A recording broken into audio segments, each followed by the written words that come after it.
Eu adorei esse filme que você está vendo agora na tela. Caso não saiba, o nome é A Bruxa. A obra faz parte de uma leva de filmes de terror que causaram e estão causando grande sucesso em sua maioria. Muitos atrelam esse êxito ao fato dessas histórias conterem uma crítica social forte, seja de uma forma clara ou como metáfora. Por isso, esses filmes tendem a julgar a depressão, o racismo, DST, os Estados Unidos, fanatismo religioso e tantos outros que eu poderia citar aqui. E eu concordo com isso. Esses filmes são brilhantes nesse aspecto de análise. A minha discordância é acreditar que essas obras iniciaram essa temática. Então vamos olhar para a história do cinema para entender melhor. Podemos começar por O Gabinete do Dr. Caligari, que alguns teóricos vão dizer que é o primeiro filme de terror do cinema. Mas essa questão não é importante neste momento. O que importa é saber que existe uma certa crítica social na obra de Robert Wiene, pois o questionamento está em usar a figura do hipnotista como se fosse o Estado alemão controlando a população. Este filme então que você está vendo, a cena é bem famosa. Frankenstein.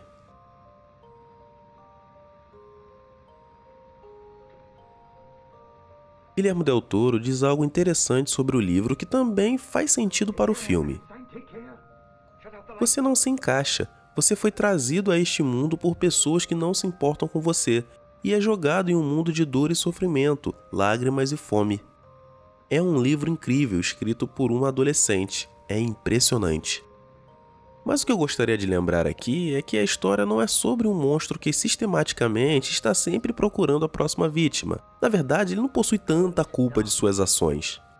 Vampiro das Almas, de 1956, é uma história que carrega uma metáfora muito grande. A paranoia americana com o resquício do macartismo que acabara 2 anos antes e com a iminente Guerra Fria. Aqui o inimigo procura ocupar os corpos dos cidadãos que são indefesos naquela cidade.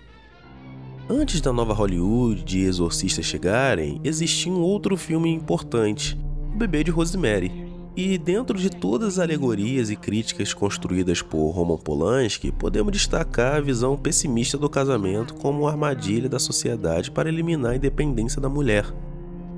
Visto que a união vivida pelo casal, ao decidir morar no apartamento, possui como único propósito gerar um filho do diabo. Percebam que todos esses citados também se utilizam da metáfora para tocar em assuntos que não eram discutidos de forma tão aberta ou em temas não muito populares. E alguns antigos podem ser comparados com alguns recentes. A crítica ao Estado alemão em O Gabinete do Dr. Caligari pode ser vista com ecos na crítica ao governo americano em Nós. Da mesma forma, os inimigos que ocupam os corpos dos indivíduos em Vampiros de Almas podem ser interpretados como a família branca querendo algo similar em Corra. E quando vemos a mulher sofrer diante de fanáticos em O Bebê de Rosemary, podemos entender como o mesmo tipo de extremismo na seita do filme Midsommar. Mesmo que você discorde de ser parecido ou não, o importante é a metáfora consistente no roteiro. Mas não é somente a temática que é similar. Outro ponto de extrema importância para que essas histórias conseguirem criar o impacto necessário é o ritmo. Todos esses filmes constroem a atmosfera de pessimismo e medo devagar, sem apelar para perseguições exageradas ou o famoso jumpscare sem vergonha. O terror precisa ser imersivo e criar essa sensação leva tempo. O que não quer dizer que o filme precisa ser interminável. Midsommar e A Bruxa são exemplos interessantes. Enquanto o primeiro possui 2 horas e 28, o segundo possui 1 hora e 32 minutos. No entanto, ambos são fortemente imersivos em criar um ambiente ameaçador.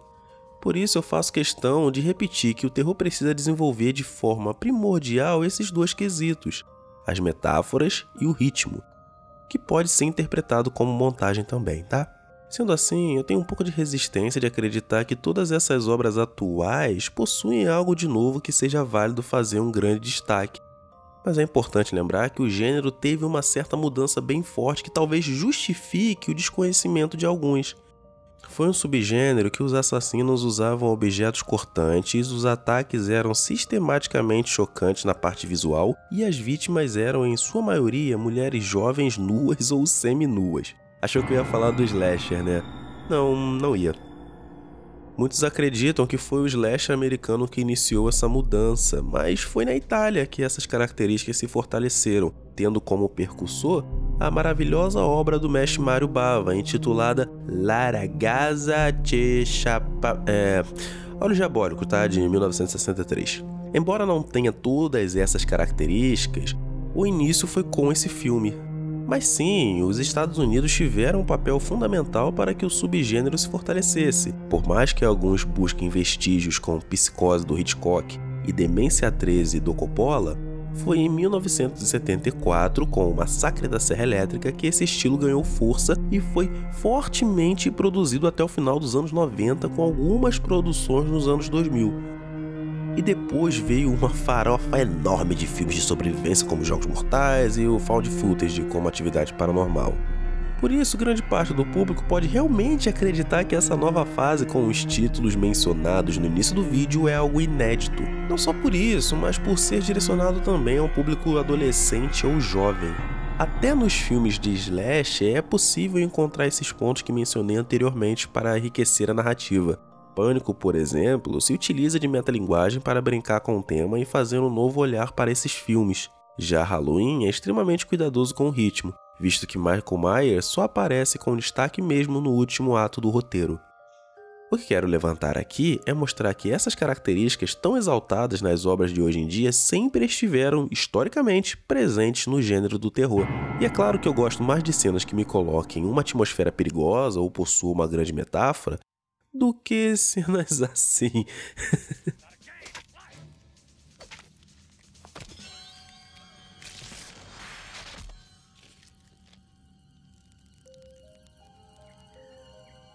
E para finalizar, eu não poderia encerrar o vídeo sem fazer uma super menção honrosa, que no Brasil nós tivemos um verdadeiro gênio do terror, que foi José Mojica Marins, muito conhecido pelo personagem do Zé do Caixão. Corram atrás de seus filmes. Alguns estão disponíveis de forma gratuita no YouTube, e você vai ver essas características que coloquei aqui no vídeo. Quem sabe até podemos falar do diretor futuramente. Bem, por hoje é só. Obrigado a você que chegou até aqui. Qual o seu filme de terror favorito? Deixe nos comentários. Obrigado por assistir.